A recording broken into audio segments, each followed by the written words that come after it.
Baik, Assalamualaikum warahmatullahi wabarakatuh. Sebelumnya perkenalkan, nama saya Gilang. Saya dari kelas C1 Akuntansi dengan nomor NPM 10221029. Video ini saya buat untuk memenuhi tugas tambahan mata kuliah metodologi penelitian. Di sini saya ingin membahas tentang isi dari penelitian saya dari bab 1 hingga bab 2. Di bab 1 saya akan membahas tentang latar belakang. Latar belakang dalam penelitian saya yaitu merupakan laporan keuangan atau manajemen laba dalam perusahaan perbankan. Laporan keuangan merupakan alat yang dimiliki perusahaan untuk memberikan informasi bagi pihak internal maupun eksternal. Informasi seperti ini mengenai posisi keuangan, kinerja perusahaan, dan perubahan posisi keuangan perusahaan. Laporan keuangan berfungsi sebagai penanggung jawab perusahaan terhadap pihak yang berkepentingan di internal maupun eksternal dalam pengambilan keputusan-keputusan ekonomi. Di sini saya mengungkap kasus dari PT NP Teknologi Indonesia (TBK), merupakan perusahaan teknologi yang merupakan perusahaan Ventura yang memiliki ruang lingkup kegiatan di bidang integrasi sistem telekomunikasi, keamanan cyber digital, dan integrasi informasi sistem. Pada Juli 2021, CNB Indonesia mengungkap adanya praktik manajemen laba yang terjadi di PT NP Teknologi Indonesia dan anak usahanya yaitu PT Retail Global Solusi atau RGS yang memiliki porsi kepemilikan sebesar 70%. Melalui platform online Koin, RGS berfokus pada bisnis inti sektor layanan perdagangan.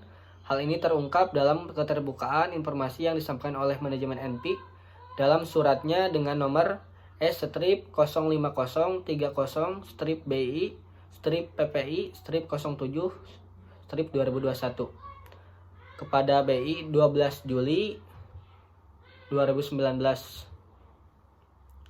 Isi surat tersebut menjelaskan duduk perkara terkait dengan dugaan adanya manipulasi atas laporan keuangan pada anak usahanya PT Retail Globalisasi Solusi RGS.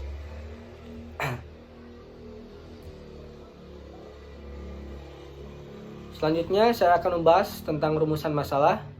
Berdasarkan latar belakang di atas, bahwa begitu pentingnya sebuah laporan keuangan bagi suatu perusahaan, karena laporan keuangan adalah alat bagi perusahaan untuk mengambil keputusan.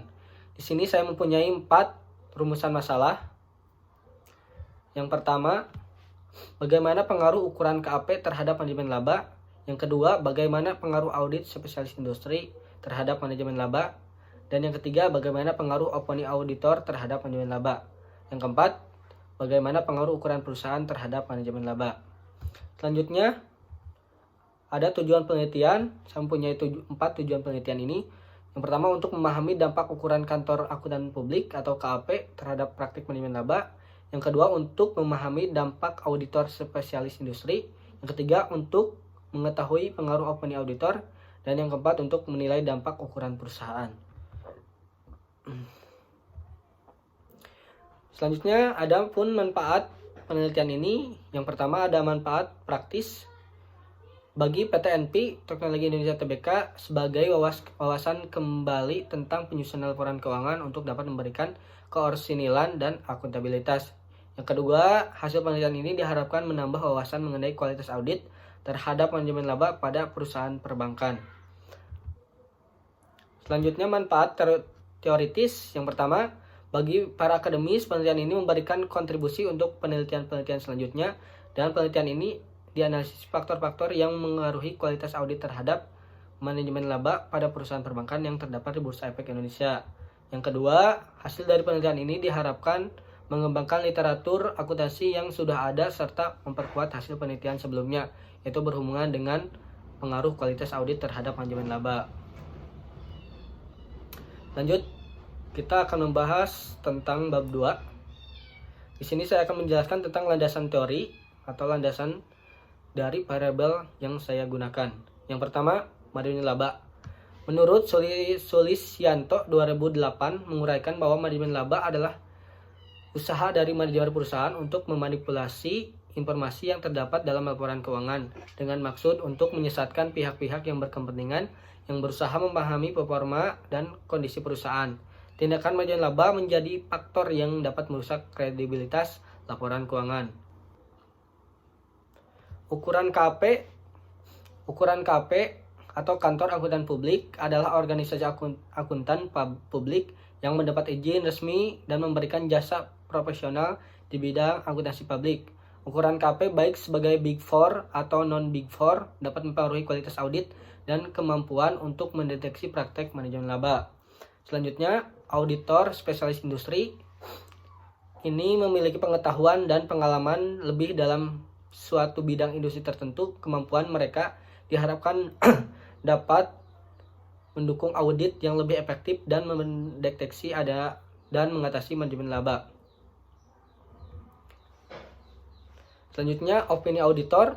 Opini auditor adalah pernyataan standar mengenai kesimpulan auditor setelah proses audit. Opini ini mencerminkan validitas dan kewajaran laporan keuangan. Opini auditor dapat mempengaruhi persepsi kualitas laporan keuangan dan kepercayaan investor. Selanjutnya, ukuran perusahaan. Ukuran perusahaan diukur dari total aktiva dan penjualan bersih dapat mempengaruhi margin laba. Perusahaan yang paling besar cenderung memiliki lebih banyak informasi, sementara perusahaan kecil lebih mungkin melakukan pengelolaan laba. Selanjutnya, kita masuk ke bab 3. Metode penelitian. Ada klasifikasi variabel penelitian. Berdasarkan klasifikasi, variabel penelitian terdiri dari variabel independen dan dependen. Independen yang digunakan dalam penelitian ini adalah kualitas audit. Variabel dependen dalam penelitian ini adalah manajemen laba. Sedangkan variabel moderator adalah faktor eksternal.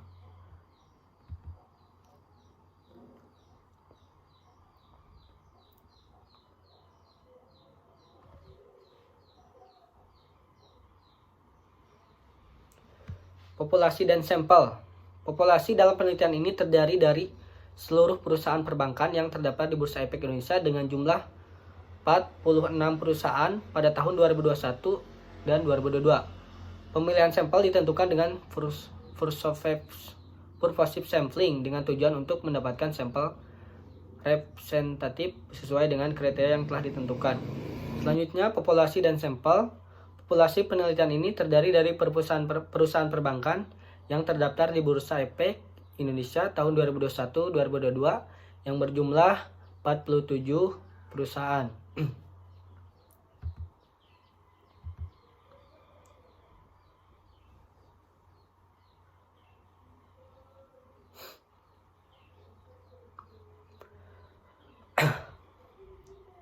Selanjutnya, teknik pengumpulan data.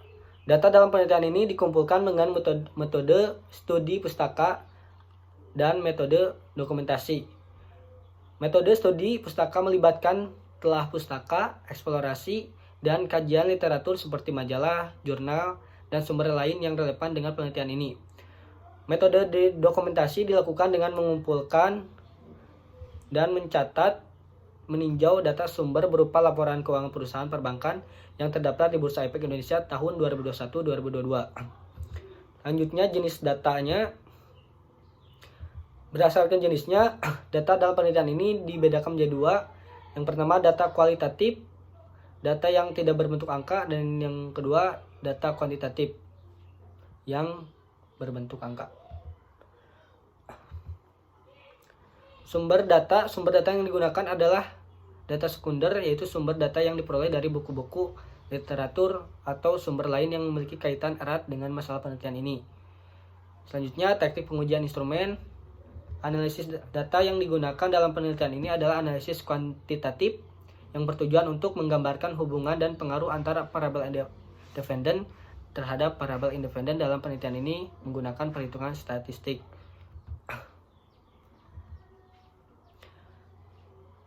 Selanjutnya, untuk pengujian, saya menggunakan pengujian asumsi klasik untuk memastikan bahwa persamaan garis regresi yang diperoleh bersifat linear dan valid. Untuk peramalan akan dilakukan dengan pengujian asumsi. Yang pertama, uji multikolinearitas.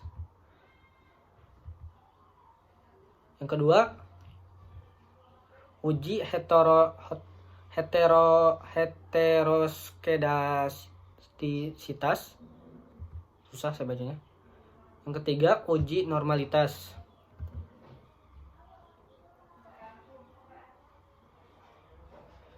Selanjutnya, pengujian hipotesis.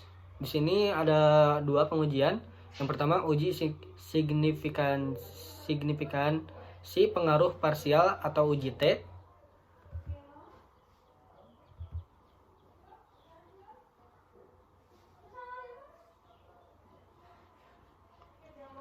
Yang kedua, uji kelayakan model uji statistik uji F. Ternyata saya menggunakan 3 metode uji. Dan yang terakhir, analisis koefisien determinasi atau R2.